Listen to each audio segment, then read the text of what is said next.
Swipe right. Rachel. Turned out to be a nudist exhibitionist. Called me a misogynist when I asked her for clarification. Not interested. Swipe left. Catherine. Not Jewish and on a Jewish dating app. Not interested. Swipe right. Anna. Met up at a bar. Watched her drink 9 drinks in an hour and 15 minutes before leaving with another guy. Not interested. Swipe left. Helen. Senior citizen in the 25 to 30 age range on the app. Seriously? Not interested. Swipe right. There she was. Sporty, go-getter, hardworking professional, sexy librarian type all at the same time. Tentatively interested. But she was all the way in Michigan, and I was in Chicago. Well, let me give you some context. It was 2017, and I was in that tired of dating but still lonely slump. To make things worse, I had the very unfortunate headspace of being nervous with women but jaded with life. And on top of all that, there was the anxiety of not even knowing what I was looking for.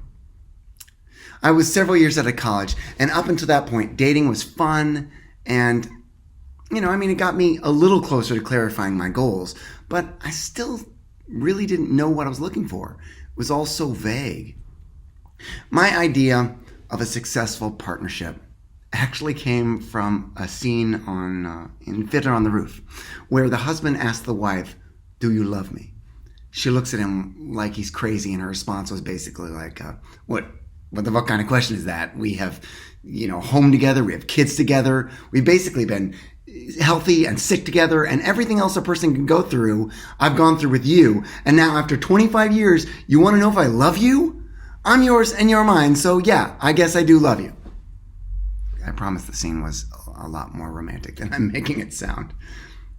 So, taking a lesson from the movie and thinking big picture, I knew that way down the road, I wanted to be a part of a traditional Jewish family and raise some kids with the same values my parents taught me. I wanted to do Little League and have family dinners and all that. Like I knew that's where I wanted to end up, but how on earth was I going to get there?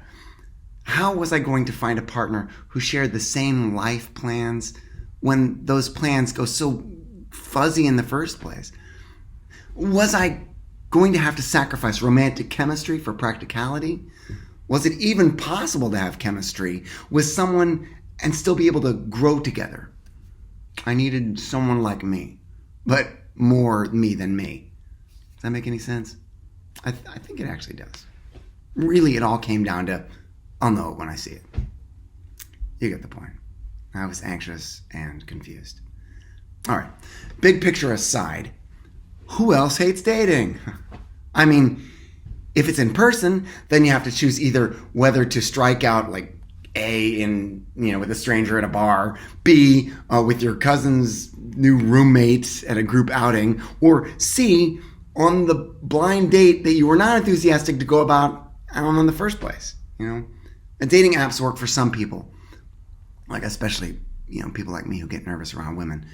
But then you still have to choose whether you're going to A, ignore their bio and judge them by their picture, or vice versa, or B, start up a conversation with that person you gave a pity swipe to, or C, decide to go like all in and meet up with one of those people in real life. Naturally, if you do meet in real life, then you're back to square one, where you have to choose how you want to strike out with this person, You know what I mean? You have to decide if you want to strike out with this person in person on this rendezvous.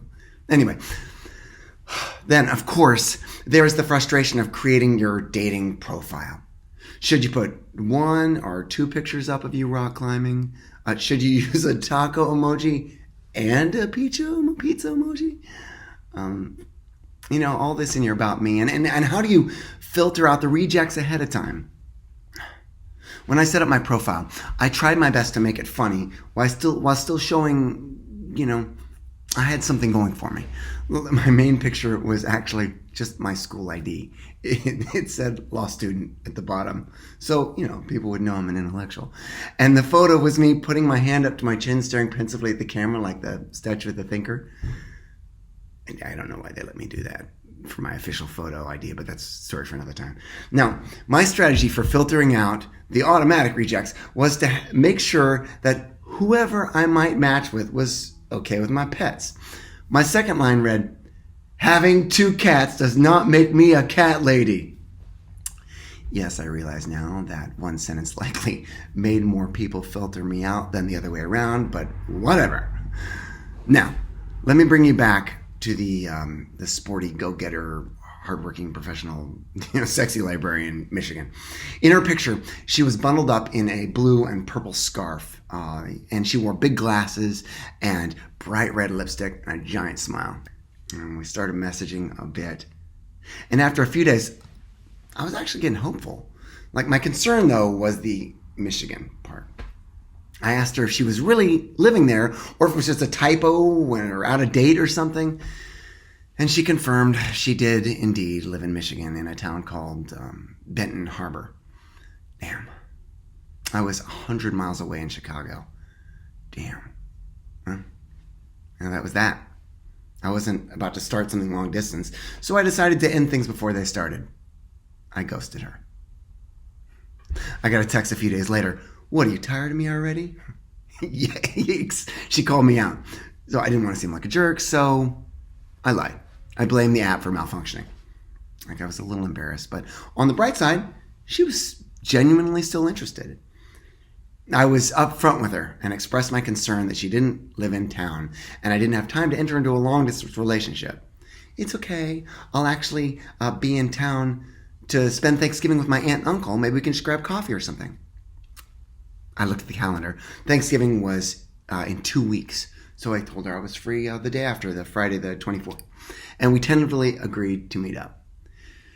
She gave me her number, in case the app started glitching again. I texted her a couple days before we were supposed to meet up and gave her some typical first date suggestions, like coffee shops, ice skating, etc. She asked what part of town I lived in, and I told her Andersonville. OMG, have you ever been to the Neo-Futurist Theater? It's right there in your part of town, and it's amazing. Like, I was a little unexpected that she was, taking the lead and being so direct, but it was refreshing. It's less work for me. It's funny how a girl from Michigan knew so much about my city. I hadn't heard of this theater, but I looked it up, and it was less than a mile from my apartment. So I got 2 tickets online. The only showing for that night was 11 p.m. She must have known that, and if she didn't mind, it was fine with me. Things were looking suspiciously good so far. The girl was cute, enthusiastic, and, didn't seem to mind my disclaimer about cats. Regardless, I kept reminding myself to keep perspective, because this just wasn't going to work out. Stay jaded, Alex. Stay jaded. She'll turn out just like all the rest. Don't get your hopes up. Friday rolled around, and I spent the afternoon going through all the old books that had accumulated over the years in my apartment, trying to figure out, what I wanted to donate and what I wanted to keep. I ended up with 100 books on my dining table in various piles of yes, no, and maybe. And in retrospect, maybe it was a metaphor for my thoughts on dating, scattered and uncertain. My phone buzzed at 5 p.m. She was running super early, 6 hours early.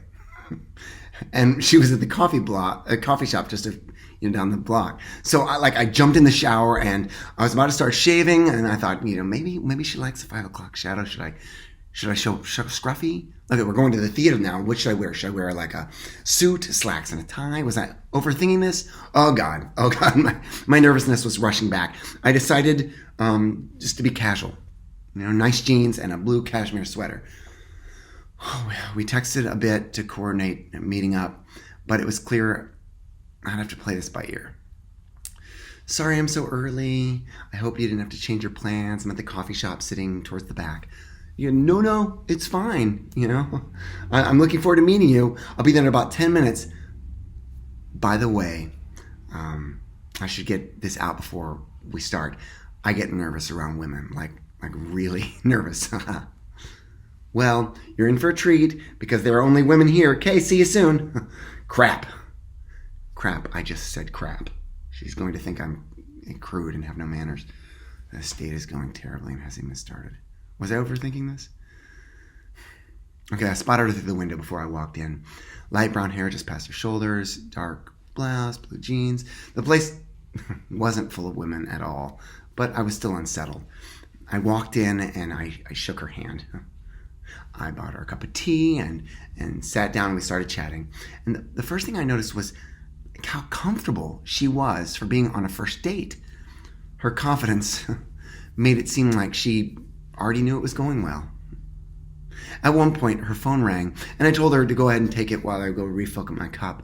But she shook her head and told me it was just her alarm, that she set it to go off every Friday at 7 p.m. to remind herself to light candles in observance of Jewish tradition. Huh.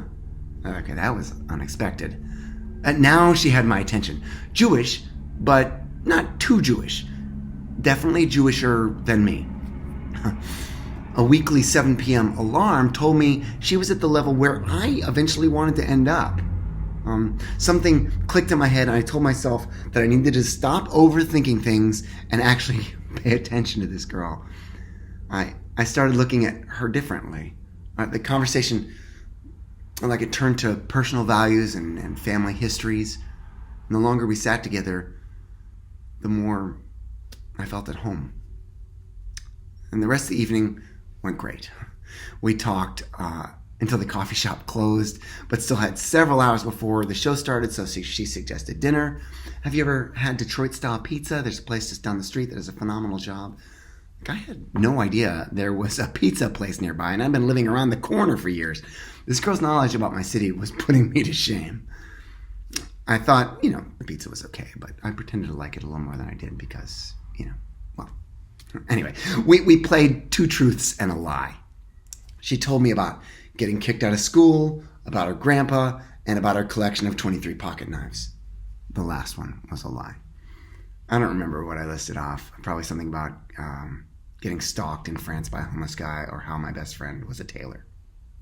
After dinner, I suggested that she shouldn't break tradition and that it would be a good idea to light candles. And I told her that I had some back at home, but I just run out. That was a lie. But I never kept it in home. But I just wanted her to think that I was more in tune with our shared culture than I really was. So we walked to the grocery store, and I picked out the smallest box of candles I could find, which was still comically large. I think she thought it was funny, but she didn't give me a hard time. So we went back to my apartment, and I watched her set them up and go through the exact same motions that I had done as a child with my family, step by step and word for word. I grew up 100 miles from this girl, but right then, even having just met, we couldn't have been closer. She asked me about all the books scattered on my dining room table, and I told her to go ahead and take anything she was interested in.